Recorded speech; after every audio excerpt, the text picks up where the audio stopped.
An 88-year-old woman reportedly died after hospital staff accidentally injected soup into her IV line instead of feeding it through a tube, according to local reports. Man, someone got their wires crossed. The incident has sparked outrage online, with many questioning how such a devastating medical mistake could happen inside a healthcare facility. And on top of that, she ordered tomato bisque, not the chicken broth. But that's a side issue. When you have a feeding tube, a lot of times they'll put the food into a syringe. It doesn't have the pointy needle tip like to inject through your skin. It just comes down to the pretty fine tip that goes onto the line. Now, does it have to be soup, or can you just puree and liquefy anything into that? Whatever's in there. It's like steak and potatoes. I think it's usually Ensure. Well, okay, but I mean that's good for dessert. But Boost or whatever. Maybe some mousse chocolate. Put that in the syringe, just for a little flair. Someone saw it laying there and thought, "Oh, this must need to go into the IV," and they just threw it in. I guess. I figured they would have, in today's world of food products, like a food service soup bag hang up next to the IV, and it would do a slow drip of tomato or chicken noodle, whatever you wanted.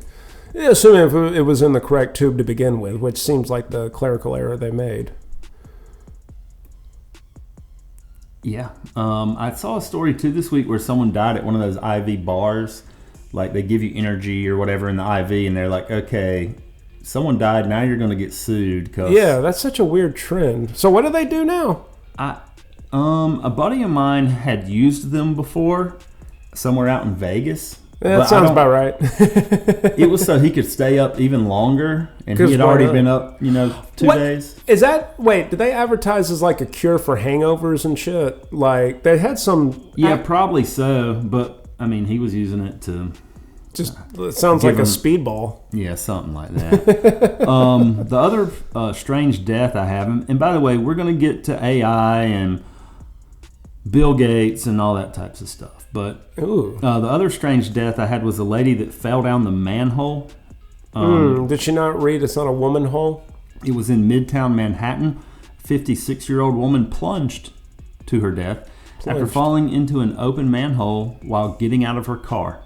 She got out of her car, stepped out. And down the manhole. You wouldn't think you'd die from that. Like, seriously injured maybe, but I suppose if you hit your head, or maybe she ran into some ninjas wearing headbands that were strangely amphibious. Authorities are now investigating how the manhole was left uncovered in one of the busiest parts of New York City.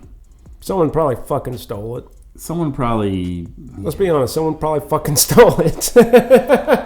Like, don't tell me it was a sewer guy. I'd be like, shit, where did I put that lid? God damn it, this is going to be my ass. Is that like stealing street signs? I suppose so, yeah. For New York, why not? Yeah, and the sewer ones have their location listed on them in bigger cities. Like, like if at NYC, it's probably... no, but it's going to have a number or tell where it's... Okay. It's like I don't know if I'd hang it up over my bed like people do with road signs. I think that would probably be kill a double kill. Double kill. A little Final Destination action there. Kind of like, speaking of Final Destination, did you hear about the woman in Staunton who got killed by a restaurant's umbrella in a freak accident? I did see that. It was one of the big awning umbrellas. But storm came through and... Lacerations on the neck and head. Good Lord. Apparently, according to the paramedics, she died on impact. It was like, check please. She was getting more than takeout that day. I was at one of a dockside restaurant and the biggest storm ever came up, but I was How was the spared. food? It was really good. It was at the... That's good when the food surpasses the atmosphere. Yeah, it was Blue Ridge, Georgia, whatever, the Marina Grill or whatever it is, and it's... Depending on the type of storm, you can't get much more fresh than that. It just flies on your plate. Yep, and that's strange deaths. Hey, yeah! AI data centers. Although, one more thing about a strange death. You know Ralphie May outlived Kyle Busch in age? Ralphie May was 44 when he died. Wow, I didn't know Ralphie May died. Yeah, really big... Might as well have been big pun. I mean... Yeah, well, I mean... Stuff. Hilarious, too. Great stand-up comedian. Well, his health did him in, but it's figured. What do you think? winningest NASCAR driver ever, had to be rich. Yeah. Looked a little more in shape, died sooner. It was just his time. Anyway, obviously that was big news this week. No pun intended. I didn't mean to go back to death, but I did.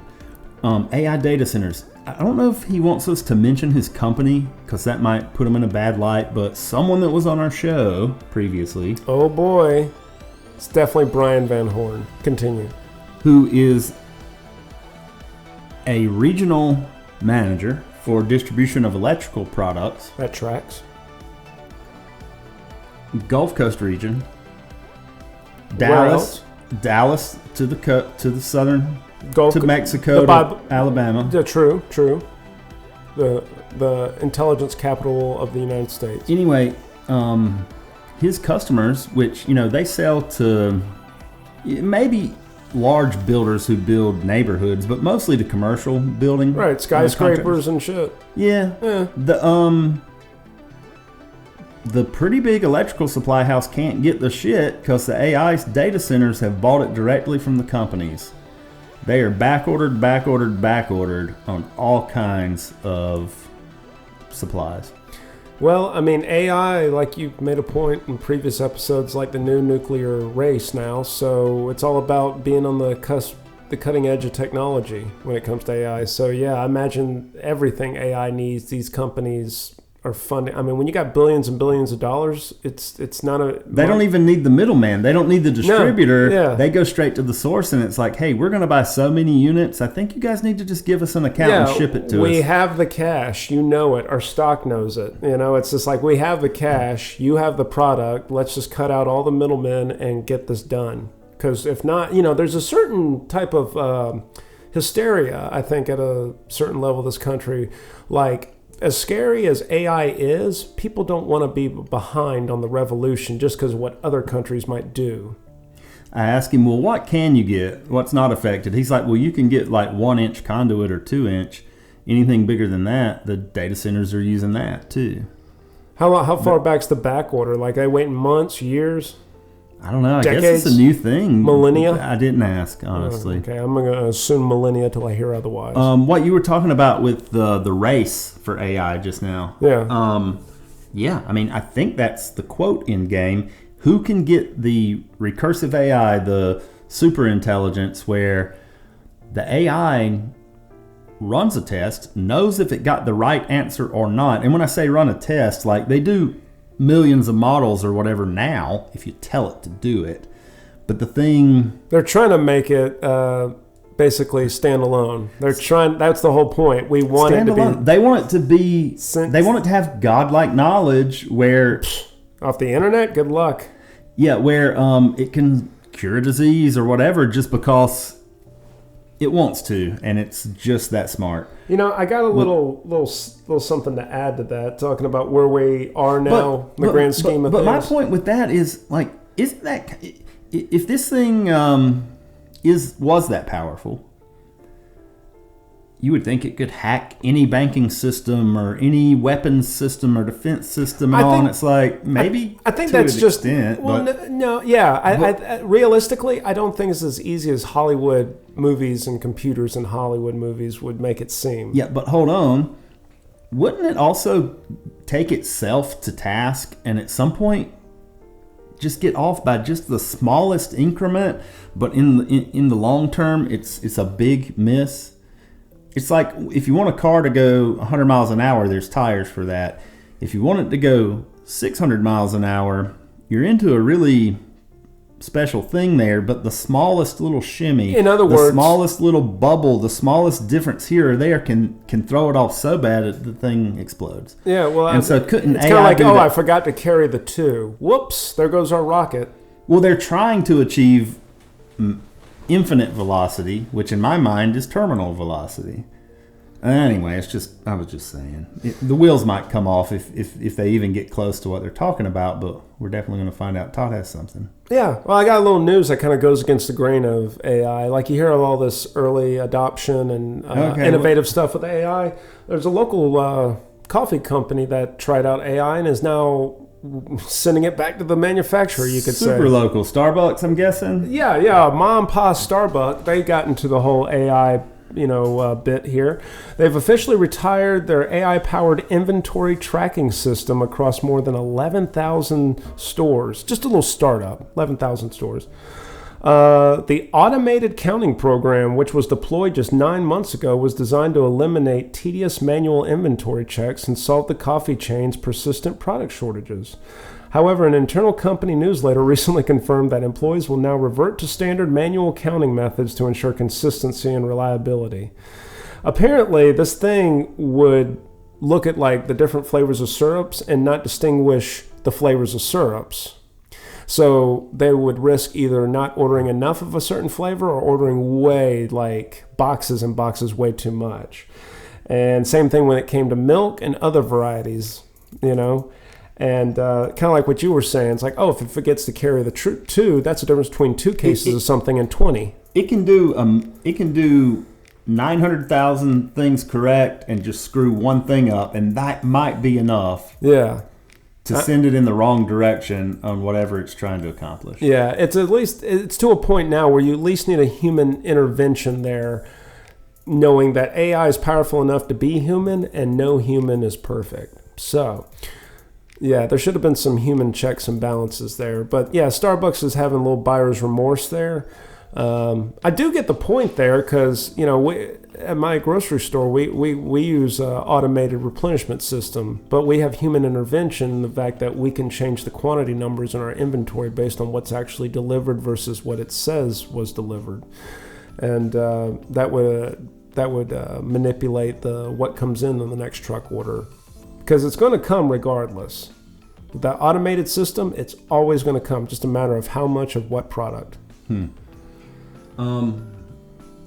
I do a lot of inventory at work, but it's not too automated. It could be more. I feel like my boss has made it to where it would be tough for someone to take his job. So he's made it as clunky as possible. His process, sounds like a politician. His process. Just got so many things started. It's just going to take months before I get them to where they can be passed off.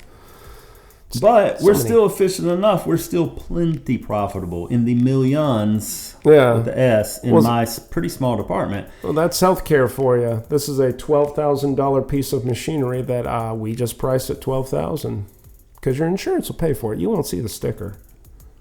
You'll see the deductible. You won't see the sticker. Some stuff we pay $15 for and sell for $25, and some stuff we pay $15 for and sell for $100, and some stuff we pay $22 for and sell for $400. I wonder who distinguishes that.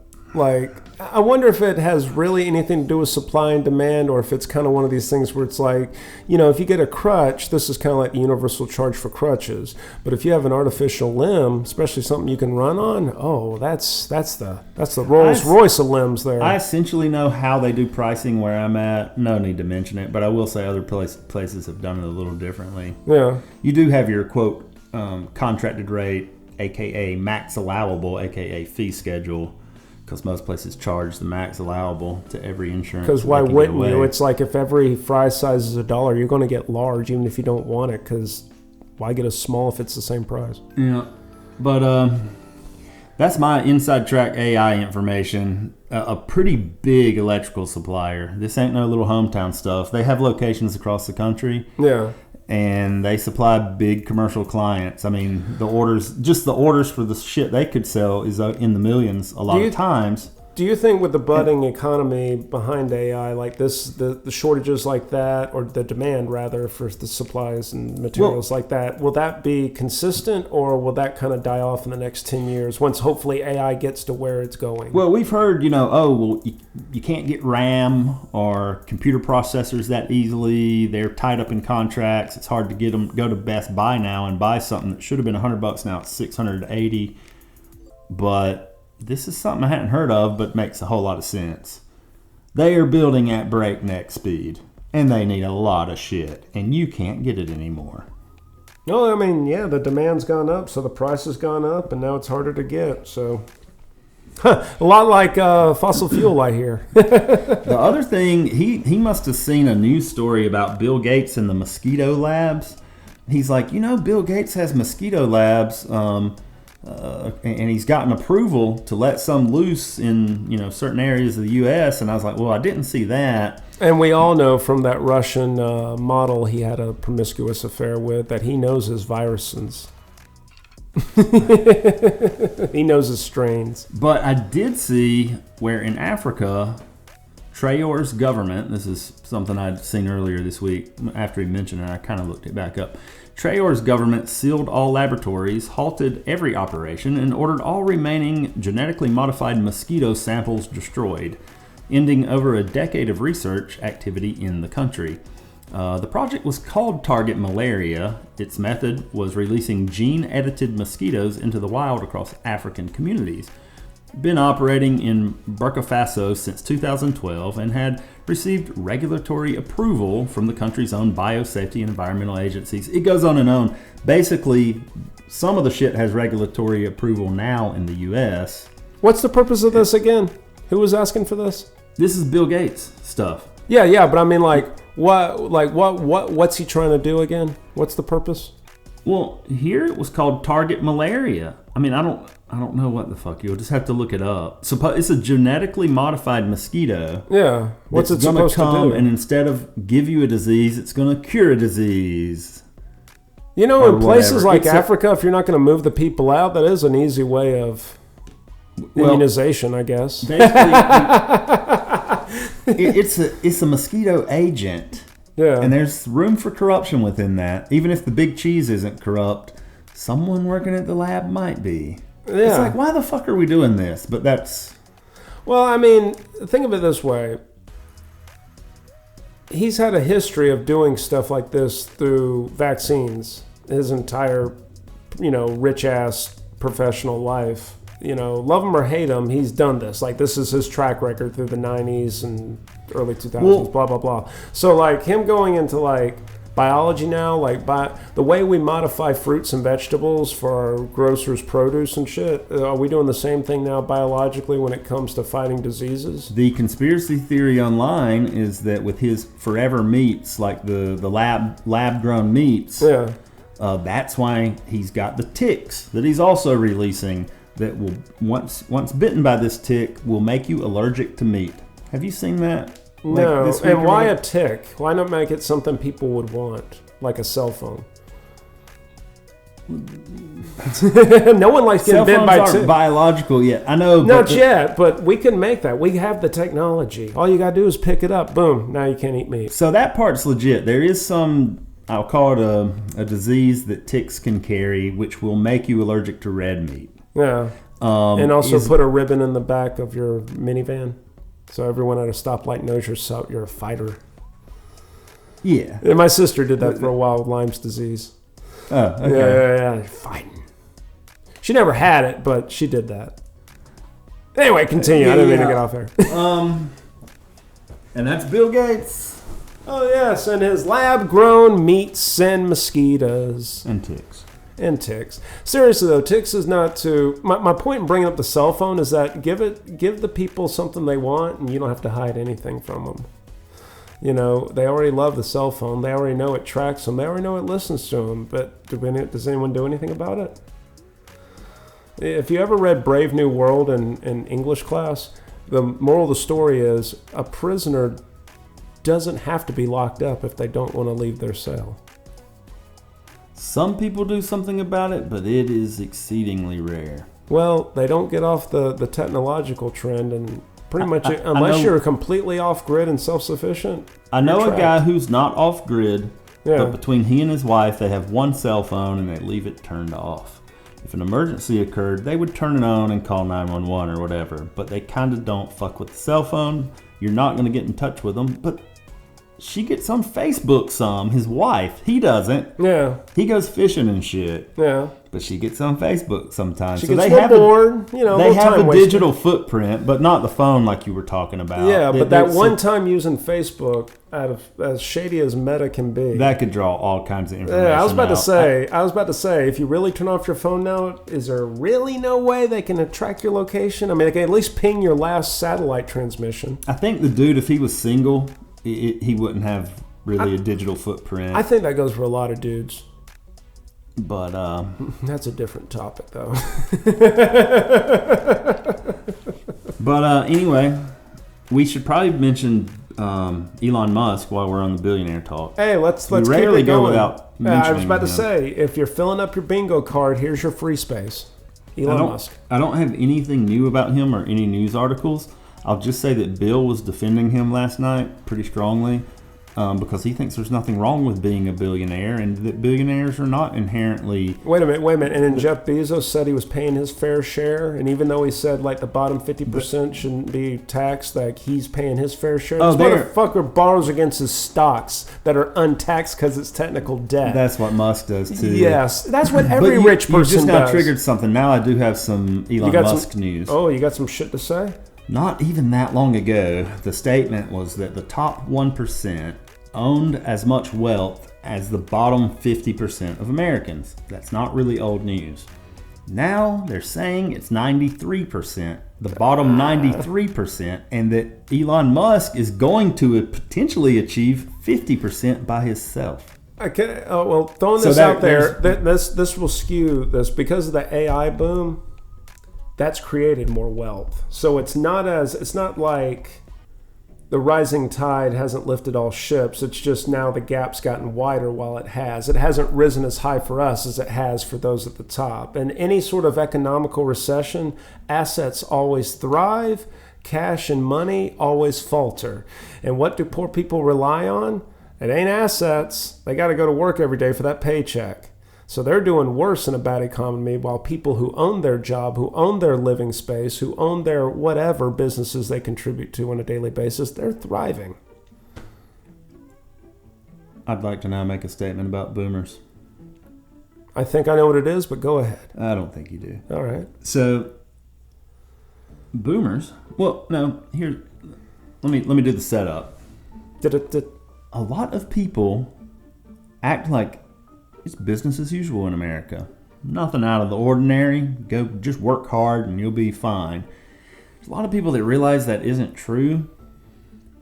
Those born after the 80s. Well, I was around some college kids this week who had just gotten out for the summer, and I said, "What do you guys think about AI?" Or what walked up on some college kid. What's going on? What you think about AI? Clemson students, and I was like, right. "What do you think? What do your classmates? How do they see AI? And what do the baddies say? Is it a good thing or is it a bad thing?" And they're like, "Oh, it's a good thing."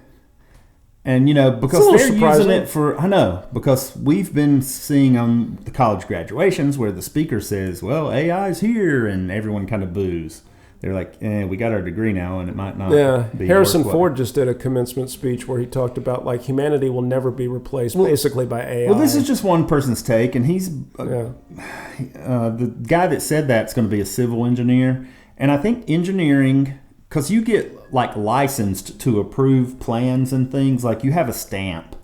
It's a legal thing. I think engineering, nursing are better in healthcare. Yeah. Although, if these healthcare companies can figure out how to eliminate nurses and doctors, they will. But they're probably a long ways from it. I like the fact he's got a stamp, though. Well, he doesn't have it yet. He will have one. Is it like, what am I thinking of, like at the bank and shit? No. What are the people that... A notary. That's it. Yeah, can he also notarize as well? This is higher brass than a notary. Yeah, but can he notarize as well? They can approve a well? skyscraper and be like, okay, y'all can build that. And the city will be like, this guy with the stamp. But in the event, should I go to a bank still to get my shit notarized, or does his stamp work all the same? Does it cover that too? I'm just looking at a convenience here. If it was my bank, I'd go ahead and take it. All right, all right. As long as you had a logbook. Fuck. But anyway, my point with that is sometimes the younger generation hasn't gone out, tried to work, and fail yet, so they have a little hope left. That's why Gary Vee is able to maximum grift to the really young crowd. Because he's inspirational, and they're like, yeah, we can I don't know any better. I haven't lived life yet. I think I have a grasp on what it's all about. Impressionable. Basically impressionable. So the young crowd, and really my brother's age and older, but we'll just say for argument's sake 50 and up, they kind of got out ahead of the wave of what's happened with careers. And had a pretty decent chance at still riding the coattails of the boomers. That most to a of the same degree, opportunity. they did get the last little bit of that good jump start. Like if you graduated in the mid to early 90s, went to college, got your 4-year degree in whatever, right before the door slammed. I'd say either right before or right after the .com bubble. You would have done pretty good. But when the financial collapse happened, that really comes down to what industry you're in. So a lot of people on maybe both ends of the age spectrum don't see the seams ripping, but that group in the middle, 28 to 43-year-olds. Oh yeah, they're looking at the split pants of American economy. That's exactly what I was going to say. I could feel it. It was like, yeah, the seam is in fact ripping, and those people realize it. But a lot of people still think it's business as usual. Yeah, the economy's boxers are showing, and the sad thing is what you said. It's kind of like a Monopoly game where the winner's already been decided, and when the boomers hand over the reins, it's going to be to the rich kid who was the highest bidder. Or his dad was the high. Like, they're going to pass it off to another predetermined winner. I was about to say, it's going to keep the cycle going. I'm not going to inherit a bunch of land that just 10 years ago was only $150,000 that now I could realistically sell for $600,000 and not sell it for $600,000. This the greatest wealth transfer ever that's supposed to be coming. $70 trillion for our generation. How about the power transfer? Because I don't think it's going to happen. The power's going to stay exclusive. Well, I think power's always been exclusive. Yeah, but it's more efficient than it used to be. Well, no, it's about networking. That's really the power. If there's one thing I learned from the Rothschilds, that banking family that apparently have been millionaires and billionaires for like 200 fucking years, like they established a network through their banking. It wasn't so much the banking business model that kept every generation wealthy and made them more wealthy. It's the networks of power that they formed during certain times in history where America was up for the grabs. You know, they're not letting too many people into that club. No, and that's specifically designed that way. Someone else who's already in the club. Yeah, there's that's only what one. I was saying. Yeah, there's only one pie, and the Rothschilds probably are eating like a quarter of that, but they don't want you to know that or even see the whole pie. There's always an offshoot here or there who beats all odds and becomes independently wealthy, and I'm not even talking $1 million, but they really make it. That first generation, that first real banker of the Rothschilds who really, I think it was in Germany, they came up and legitimately built a business, yes. Let me round off my statement. The opportunities that the boomers had are not coming back because even once they have let go of the reins, they're not passing it to the younger generation. I just don't think someone in the club. Yeah, well, I mean, that you can't pass a network. You gotta either in it or not, and fewer people are in it, and it's exclusive for a reason. They keep it that way because there's only so much power. That little power pie, they don't want you taking a slice because that means they get a smaller piece themselves. You were talking about a power network. Whatever you think of Jeffrey Epstein. I think he was a servant of that power network, not a part of it, but like a front row seat player. Well, you've heard that he won the Powerball, right? Yeah, he won it, didn't he? What are the odds? I know, but I have some information that you may not, or our listeners may not. Where did he live, as far as you know? The island? Like his primary residence? Yeah. I think in Arizona. You know about Palm Beach Pete? Yeah. He may have had multiple residences, but Epstein lived in Florida. Yeah. Lived on his island, but I know where he sure as fuck didn't live was Oklahoma, which is where the Powerball ticket came from. Okay, did it come from Oklahoma? Yeah. Okay, I thought it came from Arizona for some reason, but I know he had that Zorro Ranch. Well, someone said he won twice. Hell, maybe the other one came from Arizona. But he did Oklahoma, it under the invested capital of a portfolio, so it makes me wonder, like, okay, did you buy so many tickets to make it it's just odd to me that you would have an investment portfolio and invest. It's not really an investment. It's just a chance at a lottery. You know what I mean? No one's looking into how he won in Oklahoma. I guess everything's just on the up and up. And what was that, like $18 million or something? It was some the pretty person fucking that high I saw amount. mention that said it was 30. Okay, but, 30. Okay. Well, but- either way, but it was a good payout for such a small lotto, I guess, or whatever. Anyway, Oklahoma. Yeah, Jeffrey Epstein. And didn't even live there. I guess he was just getting some gas, passing through. Thought, what the hell? I'll throw some change at the ticket. Who would have thought? And that's billionaires. Yeah, it's like that LLC investment capital portfolio that technically won. Not him, but he was the manager of that portfolio. So, yes, technically him. It's suspicious as shit. Fuck yeah. if it was my money he was managing, I'm like, you bought what? With my money? Are you fucking it? Oh, wait, won? Okay, that's cool. Anyway, that's just my 2 cents. My 30 million and 2 cents. That might be it for today. I'm going to hit stop and we'll see if we come back with something else. No, I'm excited. Hammy's Hot Plates, a division of Hammy's Ham Hocks. Clever. Hammy. I spoke with Hammy yesterday. How's he doing? How's his car? He's doing a lot of delivery still. Yeah, that sounds like Hammy. Which puts a strain on a car, as it should. Yeah, because it's... Or any mammal you choose to ride with a saddle on its back. Before he moved, I was doing his oil changes, and he would hit 5,000 miles in 3 weeks. You know, I'll be honest with you, knowing him back in the days when we were younger and used to drive around just to kind of waste time and shit, it seems to track. That seems about right. Okay. He's like, when I'm going into turns, sometimes my ABS activates. I was like, so you're lightly on the brake when that happens? And he's like, yeah, and it triggers the ABS. I'm not pushing on the brake that hard. And I thought, well, the wheel speed sensor is probably sensing that one of the wheels is slipping. So you either have a bad wheel speed sensor, kind of unlikely, but because it should trigger a code anyway and deactivate the anti-lock braking if it can tell if the wheel speed sensor is bad. This is so riveting. Well, I'm just trying to explain. There's a little cogged wheel that it's pinging off of. Yeah. That could be dirty. Uh-huh. I'm going to give that a little bit more of a chance. But what I'm pretty damn sure is he's just wore the brake pads off of the thing, and one of them is slipping. And what really clued me off to that, have you heard Car Talk? What is it? Click and Clack?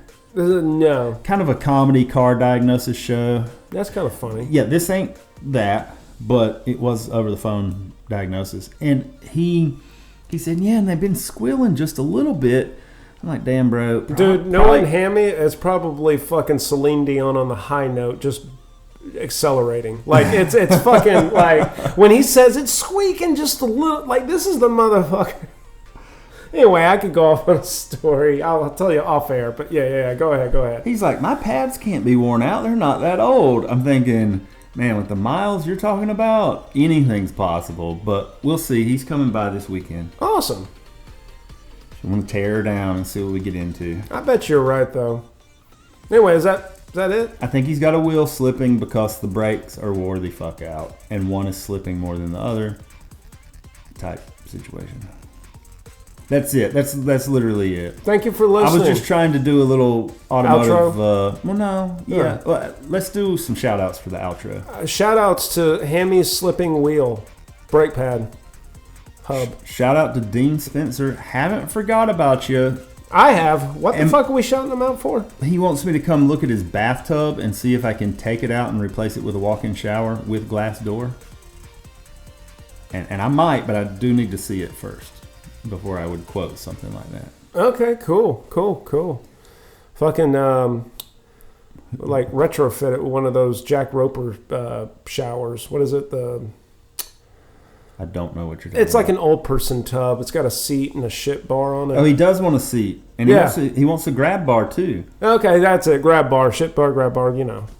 You're talking about it has a door that opens, but it's still a tub? Yeah, well, I don't think he wants to spend that much. He just wants a shower you can walk into, glass door. Oh, the sliding glass door, the grandma door? It could. I think it could swing or slide. He'll probably want to slide. 10-1. Yeah. Shout out to Dean Sliding Door Spencer. Shout out to Butch Gibson. Who's that? Of 3 and 20, who's been on our show before. Never heard of him. They're playing at Southern Weaving Friday, which is more of a family type show because it's a family venue. What is Southern Weaving? Pretty mid-sized venue on the outskirts of Staunton. Sounds like anyway, sounds like an Amish community, but okay. Well, I think it's a step up from some of the bars they play, but I don't know. Well, I don't go to alcohol establishments. Shout out Todd of Rob and Todd. Fuck that guy.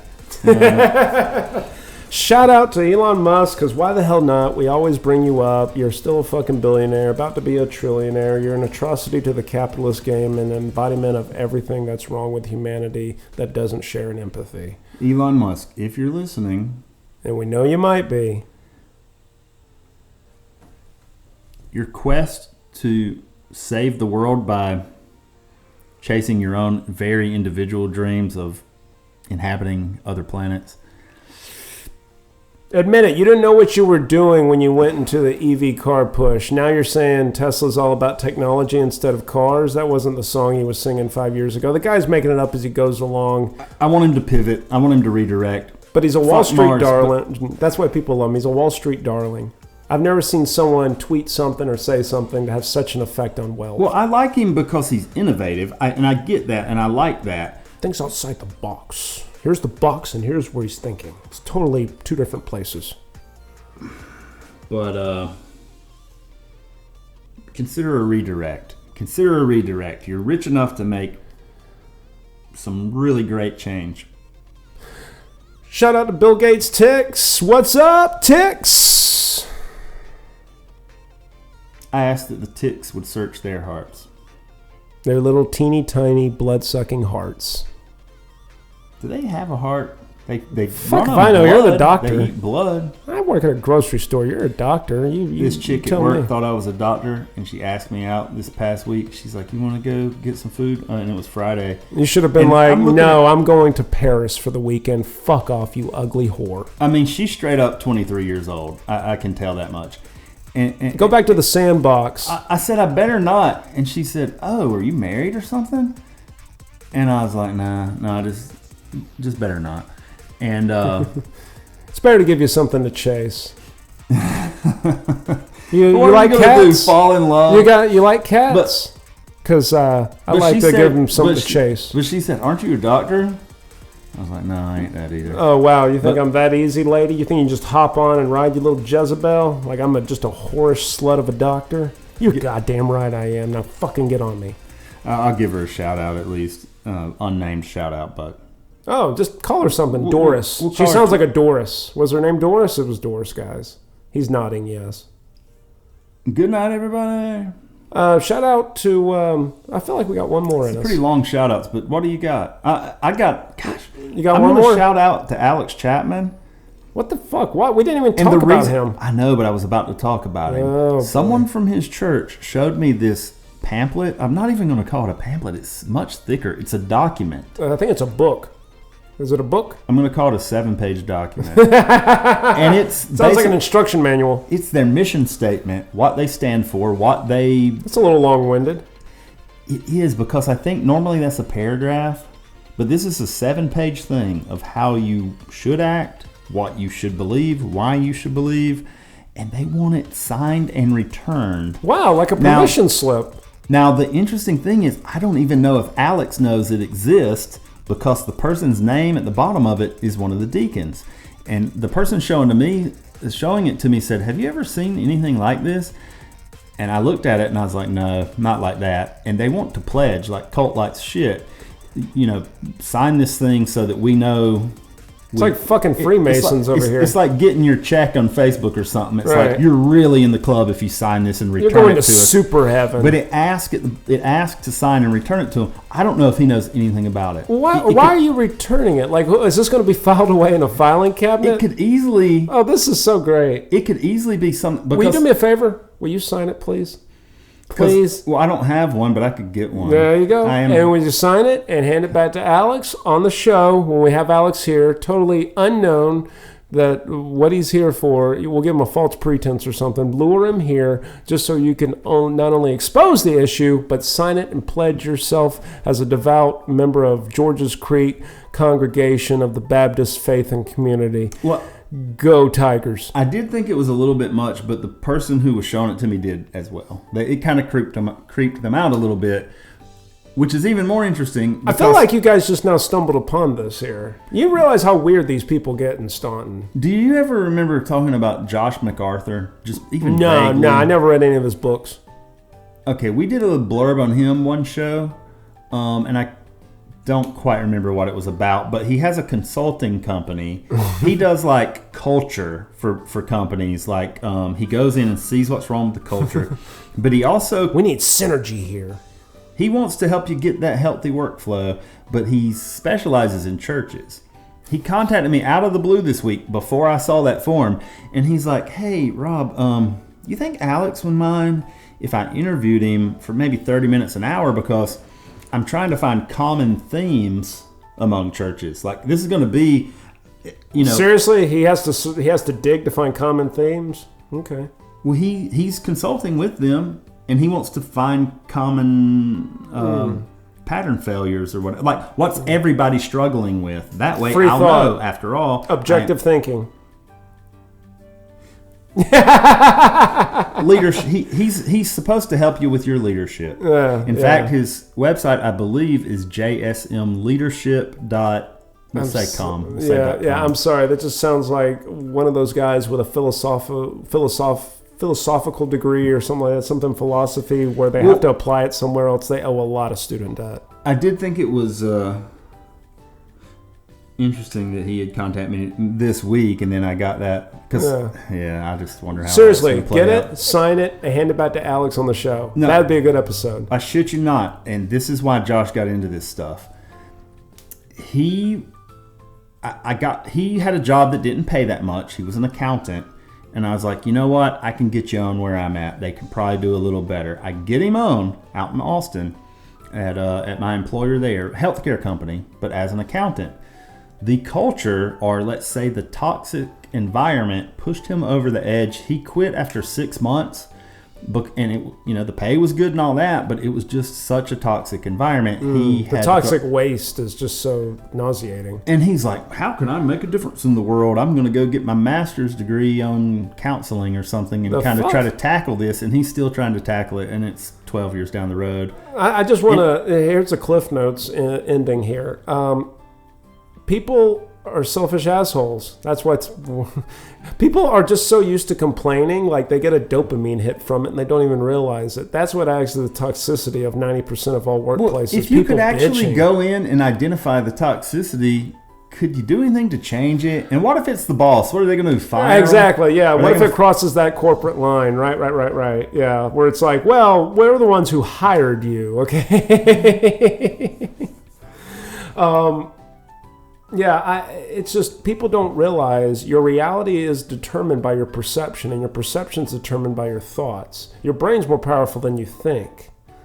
Okay? If you think good, happy thoughts, you'll start seeing opportunities in life instead of burdens and complaints and contradictions and problems. But people don't grasp that, and they just rewire their brain to just focus on the negative, to the point to when they observe the negative and complain to other people about the negative who share that line of thinking, that same rewiring, they get a dopamine hit. It's a very small example of what a heroin user gets when they plunge the needle. I'm only still talking because this is our record-length shout-out sesh, and shout out heroin. I tend to make it a pretty hard record to beat. What you were saying, talking or thinking positively and stuff, he's like the guru on that. The stuff he texts me, I got to the point and I was like, bro, are you sending every text through AI before you send it to me? Because it's got that just perfectly written positive twist on everything. And I am still not sure that he's not doing that, but he claims that he's not.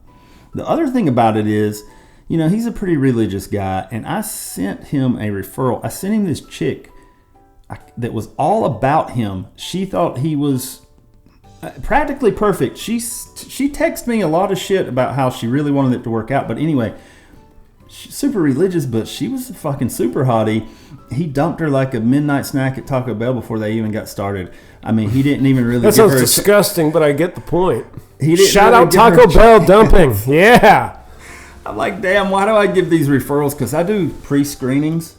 I don't just say, oh, you're 30-year-old. I know a 30-year-old. Why don't y'all do a blind date? It's like I kind of do a little bit of the legwork for them. I don't like to be set up. I've been in too many traps through my friends. They intend to be well, but God, I cannot sit through another dinner where I just knew from the first 5 minutes I got nothing to do with this person. Yeah, you don't. I just want them to talk it out first.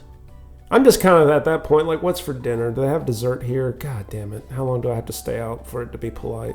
Anyway, Josh, big on his consulting and flushing the super hotties straight down the pipe. Well, just one. Not hotties. Not like he did it multiple times. That's fair, because I don't know. Yeah. That's fair. Trust me, she could have been a succubus. You didn't know. Maybe you did him a very bad thing. Didn't even realize it. He might have made the right call. Yeah, that's what I'm saying. After all, he's got that AI brain. It analyzes a lot of stuff really quickly. You seem to be very impressed by him. And that's Alex Chapman. Hey, Alex.